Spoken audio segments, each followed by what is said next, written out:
முருகப்பெருமான் பயமே இல்லாதவர் என்பது அது இன்னொரு மயக்கம். இன்பத்துக்கு அடிமையாக இருந்திருக்கிறார். எங்க பிளவிடுமோ அப்பதான் எங்களுக்கு பயப்பட வேண்டிய தேவை இருக்கிறது. குமரன் கிரிராச குமாரி மகன், நான் செய்யக்கூடாததை செய்துவிட்டேன் என்றால் அதை ஏற்றுக்கொள்ள வேண்டும். எல்லாம் வல்ல நல்லை கந்தப்பெருமானுடைய பாதார விந்தங்களை பணிந்து கொண்டு இன்றைய அருளுரையை ஆரம்பிப்போமாக. ஓம் நம சிவாய. நெஞ்ச கனகல்லு நகிழ்ந்தூருக தஞ்ச தருள் சண்முகனுக்கு இயல் சேர் செஞ்சொல் புனை மாலை சிறந்திடவே பஞ்ச கரவானை பதம் பணிவாம். இவரிடம் நல்ல கந்தப்பெருமானுடைய மகோற்சவ காலத்திலே கந்தர் அனுபூதி என்கின்ற அற்புதமான நூலினை அடிப்படையாக வைத்து நாங்கள் ஒவ்வொரு நாளும் 2 பாடல்களாக பார்த்து வருகின்றோம். அந்த விதத்திலே அருணகிரிநாத சுவாமிகள் தன்னுடைய அனுபவத்தை முருகப்பெருமானோடு நேரடியாக உரையாடுகின்ற ஒரு அடிப்படையிலே இந்த கந்தர் அனுபூதியை ஆக்கியிருக்கிறார். வெளிப்படையாக அவர் அனைத்தையும் இந்த பாடல்களிலே வெளிப்படுத்தி வருகிறார். இதுவரை நாங்கள் 8 பாடல்களை முதல் 8 பாடல்களையும் பார்த்திருக்கிறோம். நேற்றைய தினம் நாங்கள் கடைசியாக பார்த்த பாடல் அமரும் பதி கேளகமாமெனுமே பிமரம் கடமை பொருள் பேசியவா குமரன் கிரிராச குமாரி மகன் சமரம் பொருதாவை நாசகனே. குமரன் இமயமலை அரசன் மகள் பார்வதி அம்மையாரின் மகன், அசுர கூட்டத்தை அழிப்பவனுமாகிய குருநாதனுமாகிய முருகப்பெருமான் எனது ஊர், எனது உறவினர், எனது வீடு, எனது குடும்பம் என்று நினைக்கின்ற இந்த மயக்கம் நீங்குமாறு உண்மை பொருளை அடியேனுக்கு உபதேசித்தது அதிசயிக்கத்தக்கது என்று நேற்று பார்த்திருந்தோம். உண்மை பொருளை அடியேனுக்கு உபதேசித்தது, இதுவே மிகவும் ஒரு சிந்தனைக்குரிய ஆழமான ஒரு வசனம். உண்மை பொருளை உண்மையிலேயே வார்த்தைகளாலே உபதேசிக்க முடியாது. உண்மை பொருள் என்பது ஒன்று என்று கூட சொல்ல முடியாது, அது மட்டுமே இருக்கிறது. அந்த உண்மை பொருளை தவிர வேறு எதுவுமே இல்லை. இரண்டாவது என்று ஒரு பொருள் இருந்தால்தான் நீ ஒன்று என்று சொல்ல முடியும்.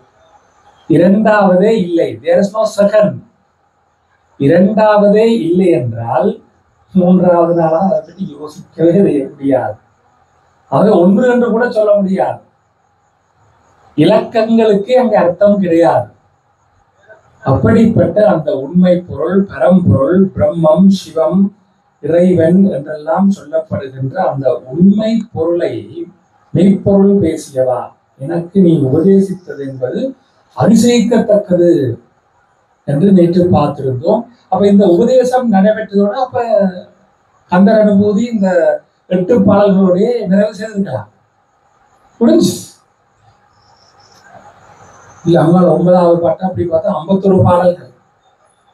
அப்ப ஏன் இது தொடர்கிறது என்று பார்த்தால், சண்முகப்பெருமான் முருகப்பெருமான் எனக்கு உண்மையை உபதேசித்திருந்தாலும் அது சிரவணமாக கேட்டல். இரண்டாவது மனனம், அதை மீண்டும் மீண்டும் சிந்தித்தல். சிந்திக்கும் பொழுது சந்தேகம் வரும். அந்த சந்தேகங்கள் எதுவுமே இல்லாமல் கற்க, கசடு அற கற்க. சந்தேகமே இல்லாமல் அந்த உண்மை பொருளை விளங்கிக் கொள்ளுதல், இது 2வது. ஸ்ரவணம், மனனம். 3வது தான் மிக மிக முக்கியமானது, நிதித்தியாசனம், நிற்க, அதன்படி வாழுதல். ஆங்கிலத்திலே அழகாக சொல்லுவார்கள், first you understand and then you stand under. சிலது தமிழ்ல சொன்னா அழகா வருது, இல்லை ஆங்கிலத்துல சொன்னா அழகா வருது. அதை பயன்படுத்துறதுல தவறு கிடையாது. ஆங்கிலமும் ஒரு மொழி தானே. இல்ல சுவாமிகள், நீங்கள் தனி தமிழிலே தான் உரையாற்ற வேண்டும் என்றால் அதையும் நாங்கள் தமிழாக பார்க்கலாம். அருணகிரிநாத சுவாமிகளுடைய தமிழ் திருப்புகழ், கந்தரன பூஜை, கந்தரங்காரம், தமிழ் பக்தி மொழி என்று இன்று அழைக்கப்படுவதற்கு இதுவும் பெரும் காரணம். இப்படி 12 திருமுறைகள் காரணமோ அதே அளவுக்கு அருணகிரிநாத சுவாமிகள் ஆற்றிய அத்தனை இயற்றிய நூல்களும் அது பலம் சேர்க்கிறது. அப்ப இதுல இந்த உண்மை பொருளை எனக்கு உபதேசித்தது அதிசயிக்கத்தக்கது. ஏனென்றால் இப்படிப்பட்ட ஒரு உபதேசத்தை நான் இதுவரை கேட்டதில்லை. அதிசயம் என்றா என்ன? இதுவரை நான் அப்படி ஒன்றை பார்த்ததில்லை, கேட்டதில்லை, அறிந்ததில்லை. அதனாலே எனக்கு அதிசயமாக இருக்கிறது.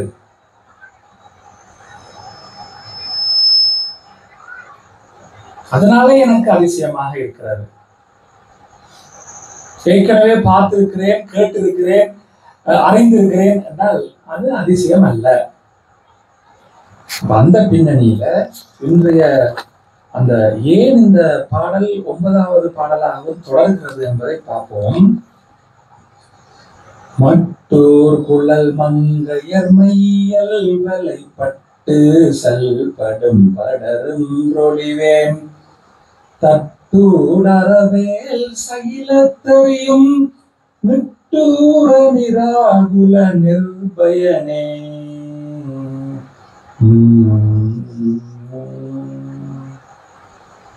நிர்பயனே, நிர்பயம், பயமே இல்லாதவனே.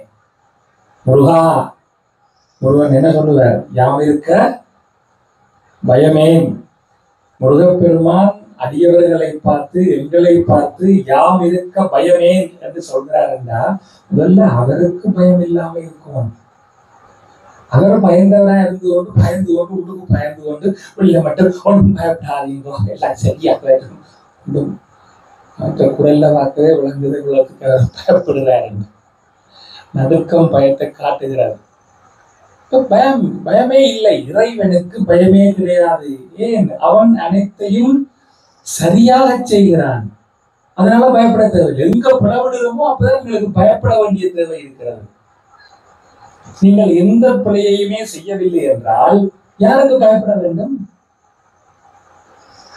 எது முறையோ, எது சரியோ, எது நீதியோ அதன்படி அனைத்தையும் நீங்கள் செய்வீர்களாக இருந்தால் யாருக்குமே பயப்பட தேவையில்லை. என்னுடைய மனச்சாட்சிக்கு கூட நான் பயப்பட வேண்டிய தேவையில்லை. ஏனென்றால் எது சரியோ அதைத்தான் நான் செய்கிறேன். என்னுடைய புத்திப்படி, என்னுடைய மனச்சாட்சிப்படிதான் நான் செயல்படுகிறேன். அவர் முருகப்பெருமான் பயமே இல்லாதவர். அருணகிரிநாத சுவாமிகள் ஏன் இங்க கொண்டு வாரேன் என்றால் அருணகிரிநாத சுவாமிகளுக்கு ஒரு பயம் வந்துட்டு, என்ன உபதேசம் கேட்டது அதிசயிக்கத்தக்க என்று சொன்னவருக்கு இப்ப எப்படி திடீரென்று பயம் வருது? இந்த விஷயம்தான் பிரச்சனை. மங்கையர் பார்ப்போம் என்ன அர்த்தம் என்று. மற்றோர் குழல் வாசனை பொருந்திய கூந்தலை உடைய மங்கையர் மையல் வலைப்பட்டு பெண்கள் மயக்கம் என்னும் வலையில் அகப்பட்டு ஊசல் படும் படர் ஊஞ்சல் அங்கும் இங்கும் ஆடுவது போல உள்ளம் மயக்கமடையும் துன்பத்தில் இருந்து என்று ஒளிவேன், எப்போது நீங்குவேன். தட்டு ஊடு அற அதன் நடுவில் குத்தி ஊடுருவி செல்லும்படி வேல் சைலத்து எறியும் வேலாயுதத்தை கிரவுஞ்சமலை மீது விட்ட நிட்டூரா வீரனே, நிட்டூரா வீரனே, நிராகுல துன்பம் இல்லாதவரே, நிர்பயனே, பயம் இல்லாதவரே. ஓ முருகப்பெருமானே, கிரவுஞ்சமலை வெடித்து பிளவாகும்படி வேலாயுதத்தை விட்ட கடுமை மிக்கவரே, துன்பமில்லாதவரே, பயமில்லாதவரே, பெண்கள் மயக்கம் என்னும் வரையில் அகப்பட்டு மயங்கும் துன்பத்தில் இருந்து எப்போது விலகுவேன், எப்போது நீங்குவேன். பெண்கள் மயக்கம் என்னும் வலையில் அகப்பட்டு மயங்கும் துன்பத்தில் இருந்து எப்போது விலகுவேன். இப்ப பெண்கள் மங்கையர்ன்றோன்னு ஒரு அம்மா யோசிக்க கூடாது. அப்ப ஆண்களை பற்றி என்ன பாடல்? ஆண்கள் பெண்கள் என்று யோசிச்சால் பெண்கள் ஆண்கள் என்று யோசிக்க வேண்டும், அவ்வளவுதான். இது அருணகிரிநாத சுவாமிகள் இந்த சொல்ற விஷயம் மிக மிக முக்கியமான விஷயம். உங்களுக்கு நான் நேற்றைய தினமும் சொல்லி இருந்தேன், அருணகிரிநாத சுவாமிகளுடைய வாழ்க்கை வரலாறு உங்களுக்கு தெரிந்திருக்கும். நேற்றைய தினமும் சொல்லி இருந்தேன், பெண்கள் விஷயத்திலே காம வயப்பட்டு அவர் மிகவும் தன்னுடைய வாழ்க்கையிலே பல பிழைகளை செய்திருக்கிறார். பெண்ணின்பத்துக்கு அடிமையாக இருந்திருக்கிறார். பிழையான தொடர்புகள், தவறான தொடர்புகள் இதெல்லாம் மேலோங்கி ஒரு கட்டத்திலே அவருக்கு தொழுநோய் ஒரு முடியாத கட்டத்திலே மனைவி தனக்கு அருகிலே இருக்க வேண்டும் என்று விரும்பி, கட்டின மனைவி சரியாகத்தான் இருந்தார், இவர்தான் பிளவிட்டார். மனைவியை அணைக்க செல்லும் பொழுது மனைவி சொல்கிறார், என்னை தொட வேண்டாம், தொழுநோய். மனைவி என்னை அணைக்க வேண்டாம், தொட வேண்டாம் என்று சொன்னவுடன் கூட பிறந்த அக்கா தமக்கு யார் சொல்கிறார், உனக்கு பெண்ணின்பம் தான் வேண்டும் என்றால் என்னை எடுத்துக்கொள். கூட பிறந்த தமக்கு அது அவருக்கு ஒரு பெரிய திருப்பத்தை ஏற்படுத்திவிட்டது. உடனே கவலைப்பட்டு குழப்பமடைந்து செல்லும் பொழுது ஒரு அன்பர் சொல்கிறார், முருகப்பெருமானிடம் செல், முருகப்பெருமான நாமங்களை சொல், உனக்கு தீர்வு கிடைக்கும் சொல்லி தொடர்ந்து நடக்கிறேன். அவருக்கு தாங்க முடியவில்லை. திருவண்ணாமலையிலே அருணாச்சலேஸ்வரர் ஆலய கோபுரத்துக்கு மேலே ஏறி நின்று தற்கொலை செய்ய முயற்சிக்கிறார். தற்கொலை செய்ய விழுந்தாச்சு, கோபுரத்தையும் குதிச்சாச்சு. யாரோ தாங்கி பிடிக்கிறார்கள், முருகப்பெருமான். அந்த உபதேசம் அவருக்கு கிடைக்கிறது. அப்ப இந்த காம பயப்பட்டு இந்த விடயத்தினாலே மிகவும் பாதிக்கப்பட்டிருக்கக்கூடிய முருகப்பெருமான் காமவயப்பட்டு மிகவும் பாதிக்கப்பட்டிருக்கக்கூடிய முருகப்பெருமானுடைய உபதேசம் பெற்றும் அவருக்கு அந்த பெண் மயக்கத்திலிருந்து விடுபடுகின்ற நிலை வரவில்லை. முருகப்பெருமான் தான் காப்பாற்றி உபதேசம் செய்கிறார், உபதேசம் கேட்டாச்சு. ஆனால் இந்த காமம் என்கின்ற விஷயம், பெண் மயக்கம் என்கின்ற விஷயம், மங்கையர்களுடைய வலையில் இருந்து நீங்குதல் என்கின்ற விஷயம், எதிர்ப்பால் கவர்ச்சியில் இருந்து விடுபடுதல் என்கிற விஷயம், காமத்தை வெல்லுதல் என்ற விஷயம் மிகவும் கடினமான ஒன்றாக இருக்கிறது. சாஸ்திரம் சொல்றது, ஸ்ரீமத் பகவத்கீதை சொல்கிறது, காமம் என்பது உயிர் குணம். காமத்தை வெல்வது மிக மிக கடினம். உங்களுக்கு விஸ்வாமித்திரருடைய வரலாறு தெரியும். மேனகையினுடைய அழகை கண்டு மயங்குகிறார். அப்ப இந்த ஒரு விஷயம் மனிதனுடைய ஒரு உயிர் குணமாக இருக்கக்கூடியது. திருவள்ளுவர் கூட திருக்குறளை சொல்றார். இதுல அருணகிரிநாத சுவாமிகள் என்ன சொல்றாருன்னா, ஓ சண்முக பெருமானே, முக்தியை தரக்கூடிய நீ, இது முன்னாடி பார்த்தோம் பாடல்ல, நீ உபதேசிச்சு கூட எந்த மனம் கல்லாத்தான் இருக்குது, என்ற கல் மனதுல உங்க திருவருள் எதுவுமே ஏற்படுவதில்லை. இப்ப உங்க உபதேசம் அதிசயிக்கத்தக்கதாக இருக்கிறது. ஆனால் பெண் ஆசை, காமம் என்னை விட்டு நீங்கவில்லை. அவர் பாடல்ல கேட்கிறார், என்று ஒளிவேன் ஊசல் படும் படர். இந்த உள்ளம் மயக்கமடையும் துன்பத்திலிருந்து ஊசல் படும் படர் என்று ஒளிவேன். மங்கையர் மையல் வலைப்பட்டு ஊசல் படும் படர் என்று ஒளிவேன். எப்பொழுது நான் இந்த மங்கையருடைய வலையில் இருந்து நீங்குவேன், எப்பொழுது நான் இந்த காமம் என்கின்ற இந்த விடயத்திலிருந்து முற்றாக விடுபடுவேன், முருகப்பெருமானே நீ எனக்கு சொல் என்றவாறு இந்த பாடல் அமைந்திருக்கிறது. தொடர்ந்து 10வது பாடல். கார்மாமிசை காலன்பெருக்கலவ தேர்மாமிசை வந்தெதிரப்படுவாய் தார்மார் பவலாரிதலாரியனும் சூர்மாமடிய தொடுவேலவனே. அழகிய கடப்பமலர் மாலை அணிந்தவரே, சூரபன்மனது மாமர வடிவத்தை வேளால் அளித்த வீரனே, மரண காலத்தில் எமக்கு முன்பாக யமன் எருமை கடாவில் இருந்து வரும் பொழுது தாங்களும் அழகிய மயில் வாகனத்தில் எழுந்தருளி எமக்கு முன்பாக வர வேண்டும். 9வது பாடல் மொத்தம் நிர்பயனே, பயம் இல்லாதவனே முருகப்பெருமானே, என்னையும் அந்த நிலைக்கு நீ ஆக்கு, பயம் இல்லாத நிலைக்கு ஆக்கு. மேற்கத்திய உளவியல் கூட சொல்லுகிறது, ஒரு மனிதன் மிக மிக அதிகமாக பயப்படுவது மரணத்துக்கு, fear of death. அதான் ஒரு மனிதன் மிக மிக அதிகமாக பயப்படுறது. 2வது அந்த ஆய்வு சொல்கிறது பப்ளிக் ஸ்பீக்கிங், 4 பேருக்கு முன்னால வந்து கதைக்கிறதுனா பயம். பொதுவெளியில் பேசுதல், உரையாற்றுதல், சொற்பொழிவு செய்தல், அதான் அடுத்த பயமா மனிதனுக்கு. இது ஒரு ஆய்வுல, அமெரிக்காவில் செய்யப்பட்ட ஆய்வுல வந்த முடிவு. அப்ப மரண பயம் என்பது எல்லோருக்குமே இருக்கிறது. என்றோ ஒரு நாள் நான் செத்து போறேன், என்றோ ஒரு நாள் இந்த உறவுகளை விட்டு போறேன், கணவன் மனைவி பிள்ளைகள் பேரப்பிள்ளைகள் சொந்தம் பந்தம் உற்றார் உறவினர் நண்பர் அனைவரையும் விட்டு இந்த உலகத்தை விட்டு நான் போகிறேன். அந்த மரணம் என்பதை நினைத்து எல்லோருமே பயப்படுகிறார். அப்ப அந்த மரண பயம், இப்போ இந்த பாடல்லே அருணகிரிநாத சுவாமிகள் என்ன சொல்கிறார், காலன் வந்து எனக்கு முன்னாலே எருமை கடாவில் இருந்து வரும் பொழுது, காலன் ஜமதர்மராஜன், அவருடைய வாகனம் எருமை, அவர் BMW காரில் வர மாட்டார், எருமைதான் அவர்கிட்ட வாகனம். அப்ப எருமை கடவுள் அவர் வரும்போது, முருகப்பெருமானே நீ அழகிய மயில் வாகனத்தில் எழுந்தருளி எமக்கு முன்பாக வர வேண்டும், நீயும் மயில் வாகனத்தில் எழுந்தருளி வா, அவர் எருமையில வரட்டு, நீ மயில வா. எப்படிப்பட்ட மயில்? அழகிய மயில். யமனுடைய வாகனம் எப்படிப்பட்டது? கரியது, கருப்பு நிறமான கார்மாமிசை, காலன்வரில். கருத்த எருமை கடாவில் காலன்வரில், கருப்பு நிறமான எருமை கடா, கார் மாமிசை. கருப்பு எருமை கடால வர அங்க ஒரு பயத்தை ஒரு வெறுப்பை அதை சொல்றாரு மறைமுகமா. முருகப்பெருமானை பற்றி சொல்லும் போது அழகிய மயில் வாகனம்.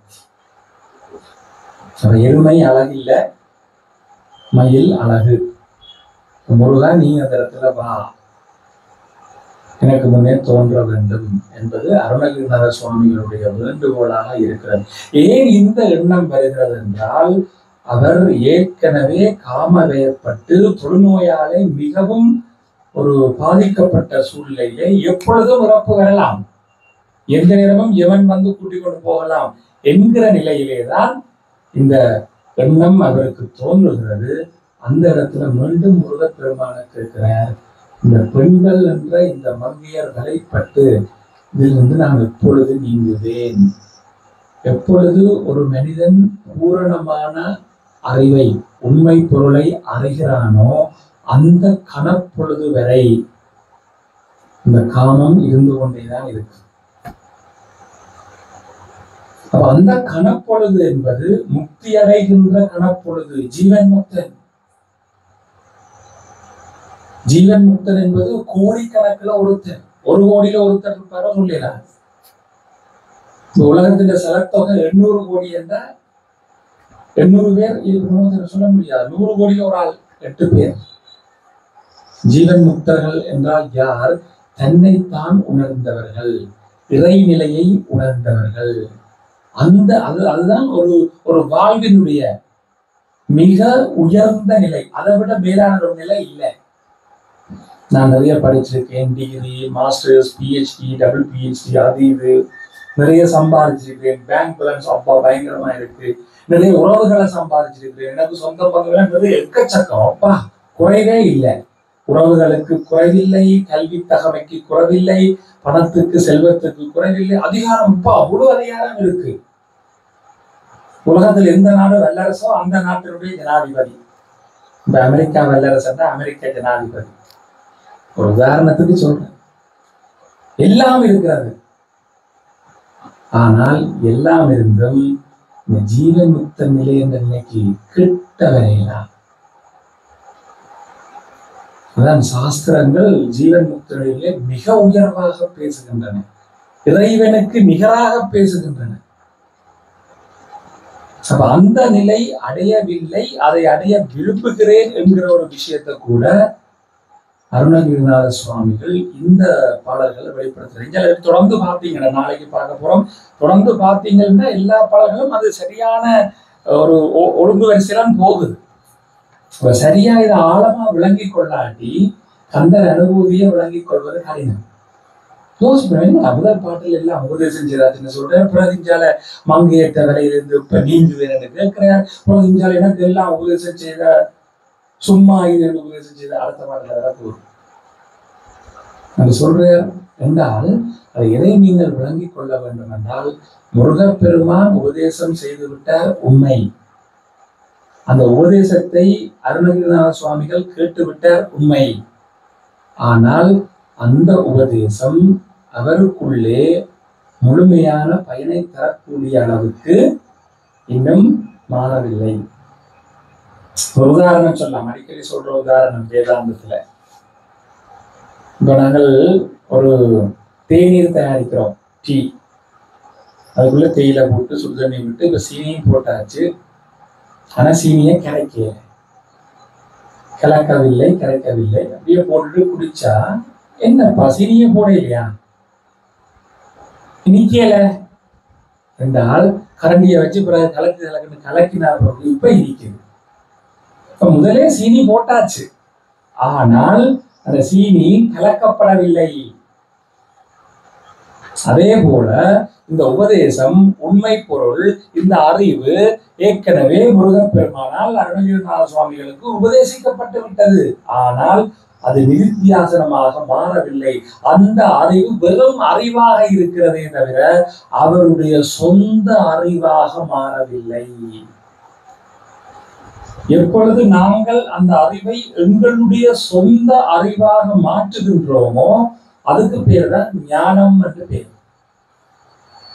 When I am owning that knowledge, it becomes wisdom.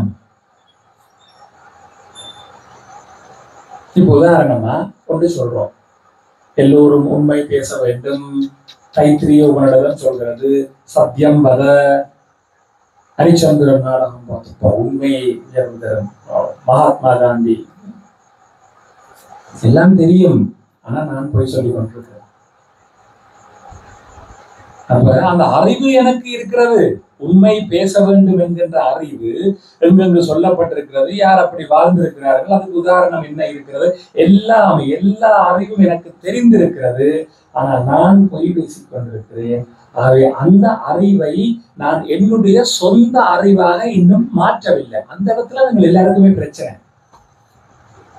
ஆன்மீக வாழ்க்கையில 99.9% இங்கதான் பிரச்சனை. அது அருணகிரிநாத சுவாமி அற்புதமா கந்தர் அனுபவத்தை எடுத்து சொல்றேன். எங்க எல்லாருக்கும் தெரியுது இதை செய்யக்கூடாது என்று. ஆனா அதை மாதிரி என்ன செய்யறோம் செய்து விட்டு பிறகு என்ன செய்யறோம், அதுதான் 1008 விளக்கம், 1008 காரணம். முதல்ல நான் செய்யக்கூடாததை செய்து விட்டேன் என்றால் அதை ஏற்றுக்கொள்ள வேண்டும். முதல் படி. இது பெரிய போராட்டம். எங்கள மனதோடு எங்களுக்கு போராட்டம். புத்தி சொல்லும், உனக்கு டயபெட்டிக், பாயாசம் குடிக்காத, ஐஸ்கிரீம் குடிக்காத. மனம் சொல்லும், ஒருக்காத்தனை குடிப்போம், குடிச்சிட்டு குளிசிய போடுவோம், எல்லாம் சரியா என்னப்பா இது, ஒருக்கா குடிச்சாலே என்ன வேற போதும். இப்படி ஒவ்வொரு நாளும் சொல்லிக் கொண்டிருந்தா, ஒவ்வொரு நேரமும் சொல்லிக் கொண்டிருந்தா புத்திக்கு விளங்குது, மனச்சாட்சிக்கு விளங்குது. எல்லாருக்கும் மனச்சாட்சி உறுத்தும். மனச்சாட்சி இல்லாத மனிதனே கிடையாது. திருடனா இருக்கலாம், கள்ளனா இருக்கலாம், கொலை செய்பவனாக இருக்கலாம், யாரா இருக்கலாம், அனைவருக்கும் மனச்சாட்சி இருக்கிறது. அதான் இறைவனுடைய பெருமை. இமைப்பொழுதும் என் நெஞ்சில் நீங்காதான். கள்ளனுடைய நெஞ்சுக்குள்ளும் கடவுள் இருக்கிறார், கொலையாளியுடைய நெஞ்சுக்குள்ளும் கடவுள் இருக்கிறார், அனைவருக்குள்ளும் இறைவன் இருக்கிறார். மனச்சாட்சி இருக்கிறது. அப்ப மனச்சாட்சிக்கு தெரியும், நான் இதை செய்யக்கூடாது, ஆனால் மனம் செய்ய வேண்டும் என்று ஆசைப்படுகிறார். இதுதான் பெரும் போராட்டம், மனதுக்கும் புத்திக்கும் இடையிலான போராட்டம். அப்ப இந்த இடத்துல அந்த உபதேசம் என்னுடைய சொந்த அனுபவமா மாற வேண்டுமாக இருந்தால் மங்கையருடைய இந்த வலையிலிருந்து நான் எப்பொழுது நீங்குவேன் என்ன அவரால் தாங்க முடியல.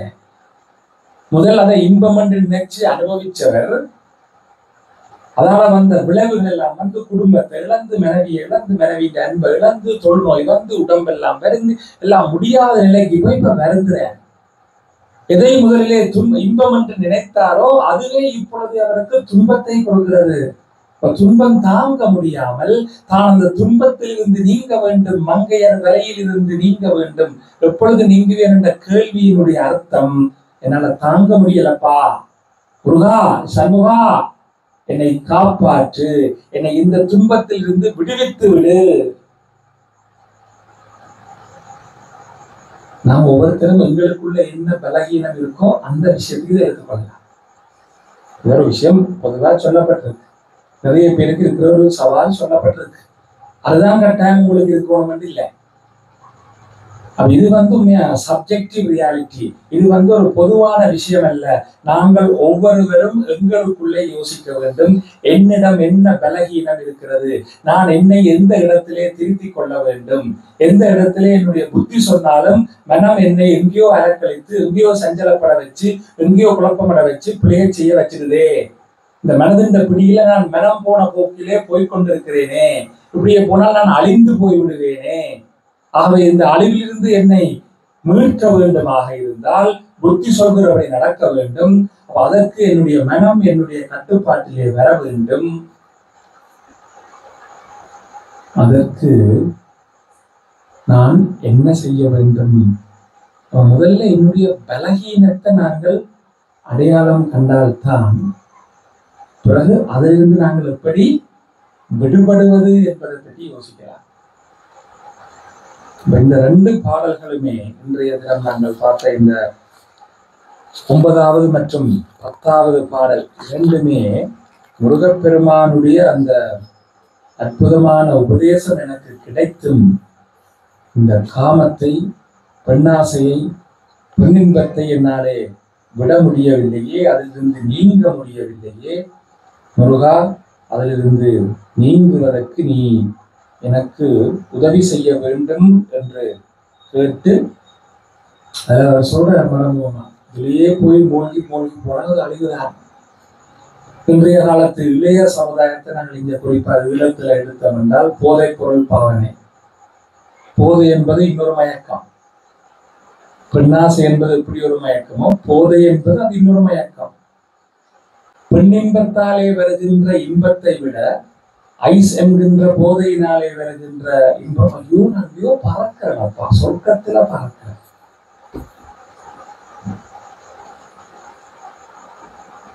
காமத்தாலே வருகின்ற இன்பத்தை விட, காமம் என்று நான் சொல்வது ஆண் பெண் உடல் உறவின் மூலமாக தாம்பத்தியத்தின் மூலமாக வருகின்ற இன்பத்தை விட இந்த ஐஸ் போத பொருள் இப்ப லேட்டஸ்டாக ஒவ்வொரு போதைப் பொருளாலே ஒரு இளைஞனுக்கு கிடைக்கிற அனுபவம் வந்து உயர்ந்த அளவுல இருக்கிறது. அப்ப அவன் அதை நாடி போகிறான், அதை மீண்டும் மீண்டும் பாவிக்க தொடங்க. அவனுக்கு அஞ்சும் கெட்டு அறிவும் கெட்டு முன்னுக்கு நிற்கிறது யாருன்னே தெரியல. அம்மாவா அக்காவா தங்கச்சியா மனைவியா வித்தியாசமே தெரியாத அளவுக்கு அது ஒரு மனிதனுக்குள்ளே ஆழமாக சென்று அவனுடைய மூளையே பாதிக்க வைக்கிறது. உடம்புக்குள்ள அப்படியே கோர ஓரையாக்கி வந்து மிக விரைவில் அவர் அனைத்து ஆற்றலையும் இழந்து இறந்து போகிறார். எருமை வாகனத்துல யமன் முன்னுக்கு வரப்போறேன். வருமுன் காப்போம். ஆரம்பத்திலேயே இதற்கு முற்றுப்புள்ளி வைக்காவிட்டால், ஒரு கட்டத்தை தாண்டிட்டால் அதுக்கு பிறகு ஞானம் வந்து சொல்லுவார்களே, கண்கட்டபின் சூரிய நமஸ்காரம். எதுவுமே செய்ய முடியாது. விஞ்ஞானம் கூட சொல்றது. சில சொல்லுவீங்க, இனி நீங்கள் வைத்தியசாலையில வச்சிருக்காதீங்க, வீட்டை கொண்டு போவோம். எங்களால் ஒன்றும் செய்யலாது, நீ கடவுள்லாம் காப்பாற்ற வேண்டும். அப்படித்தான் அந்த நிலை இருக்கிறது. அப்ப என்ன, அதுல ஒரு இன்பம் கிடைக்குது என்று சொல்லி அந்த இன்பத்துக்கு அடிமையாகி அதுக்கு மீண்டும் மீண்டும் மீண்டும் அடிமையாக அந்த இன்பத்தை இன்பம் என்று பொய்யான ஒரு நிலையிலே, பொய்யான இன்பத்தை, அது உண்மையான இன்பம் இல்லை, பொய்யான இன்பத்தை மீண்டும் மீண்டும் மீண்டும் அனுபவிக்க உடல் நலம் குன்றி இறப்பை நோக்கி மனிதன் செல்கிறான். இது புகைப்பிடித்தலாக இருக்கலாம், மதுபானம் அருந்துதலாக இருக்கலாம், அல்லது போதைப் பொருள் பாவனையாக இருக்கலாம். உடல் நலத்துக்கு கேடு விளைவிக்கின்ற, மனோ நலத்துக்கு கேடு விளைவிக்கின்ற அனைத்துமே இந்த இடத்துதான் வருகிறது. அதுக்கு என்ன செய்யலாம்? நாளைய தினம் நாங்கள் தொடர்ந்து பார்ப்போம். ஓம் நம சிவாய.